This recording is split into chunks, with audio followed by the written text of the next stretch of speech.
Welcome to Primetime Analysis. I am Victor Onyango. First of all, let me take this opportunity to thank each and every one of you for always being diligent to watch our videos whenever we post them. We do not take that support for granted, and we appreciate each and every effort you make towards supporting us. For those who have not subscribed and are watching us for the first time, please take a second or two to subscribe to our channel and also like our videos. We thank you and we promise you great content ahead. Please inform us also from where you are watching us from so that we can also know the type of content we should bring to you. The world coin craze has gotten and taken over the country. Many youths and people of all walks of lives are headed to shopping malls. They're headed to KICC. Like today, thousands of youths are lined up to get their eyes scanned so that they can get this new purported cryptocurrency that is supposed to take over from Bitcoin. The world coin is different in one way. It requires biometric registration where you get your eyes scanned, and then they say that after that they will give you some form of coins that you can convert and get your approximately 7,000 Kenya shillings. And when Kenyans heard this, they went in large numbers. But the government is now concerned with the number of people who are going to register themselves for these scans. First of all, the security and privacy concerns of personal data and private data that Kenyans are going to give out that can be used against them in one way or the other. No one knows what is the end game after giving out this kind of information.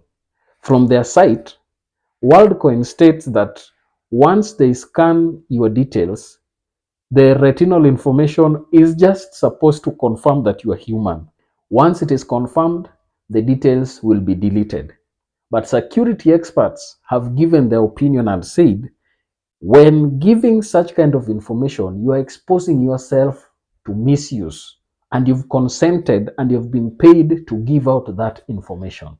This information can be used to form new technologies, to kind of develop technologies that can be used for social engineering and other aspects here and there.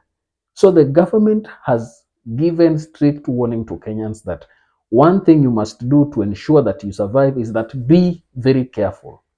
We know that the laws governing data privacy in Kenya are not very strict. The application of this technology in the United States is nil. Very few people, and in fact it is not publicly allowed to go ahead in the United States. But you realize that here in Africa, the company, since you realize that even ChatGPT was largely created by Kenyans, the guy has come back and is recruiting thousands of Kenyans into it. Up to now, he states that he has over 2 million people who have registered to the technology, I think globally. And remember, here you are paid 7,000 Kenya shillings. But in the UK, as reported by BBC, they were giving people around 45 euros. So you can see the level of difference. Another thing is that the craze with which Kenyans have gone and embraced WorldCoin has hit the government in one aspect.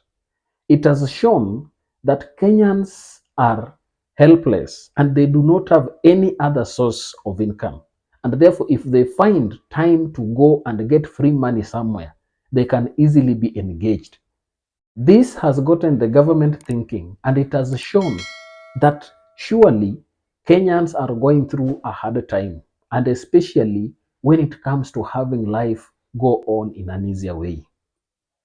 Looking at the number of youths who have gone and lined up for this WorldCoin, you will wonder whether Kenyans really have jobs. Take a look at these lines that Kenyans made.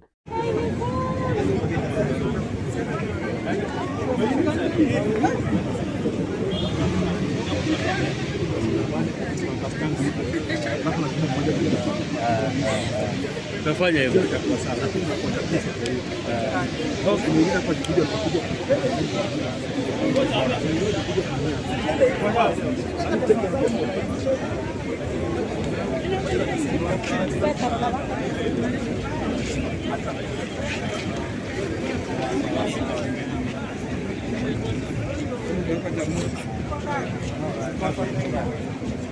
analibe mwana si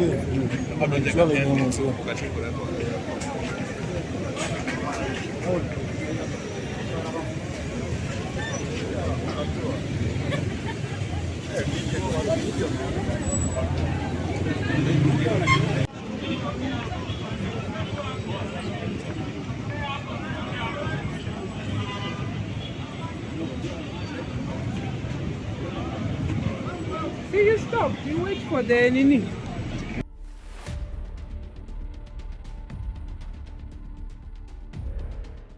With the implementation of finance bill and the kind of financial burden this bill is going to cause on Kenyans, any avenue that can give Kenyans resources has become very lucrative and easy to join. Just look at how many have gone and how many of them are able to just give this information without even reading the terms and conditions and even understanding the nitty-gritties behind the world coin that is there to be given out. I can tell you for sure, when someone comes for such critical information, it is not out of nothing, but they have a plan to do with your information. The government has known that its strategies and its work towards ensuring that Kenyans get money in terms of employment has failed, and that is why you realize that many of them are able to go and get this money that they are purported to be given. One of my messages when it comes to this is that there is need for the government to relook at its data privacy laws, and apart from just that, they should develop strategies to ensure that Kenyans have employment. You realize that right now many youths are searching for passports to go outside the country. And if you read how the Ministry of Interior, Department of Migration is dealing with Kenyans, printing of passports has been delayed for many days, and many people cannot even get such kind of document. Right now, you realize getting the certificate of good conduct that you always go and get from the government, it is not easy to get it, because when you apply for it, you will take time to really get such kind of documents. And this has really hit many youths hard in their face.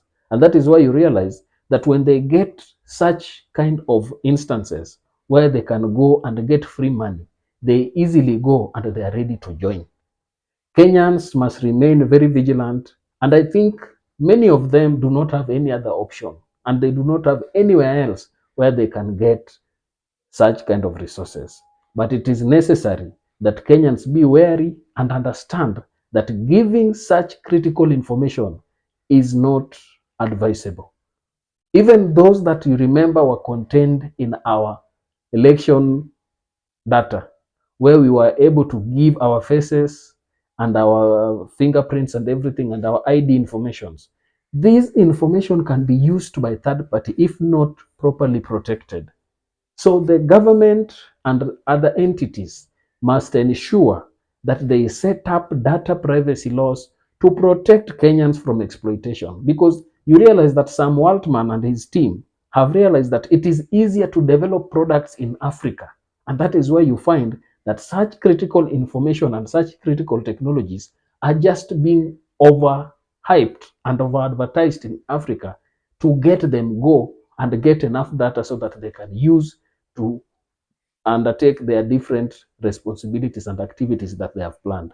So my caution, while we can go and get our eyes scanned, it is always important to always think and remember that at the end of the day, we are giving other third parties power over our personal information.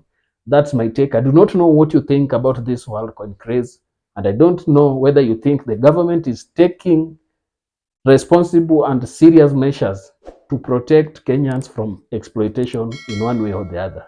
Let's get down in the comment section and communicate.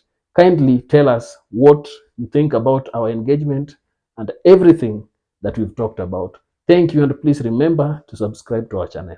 May God bless you.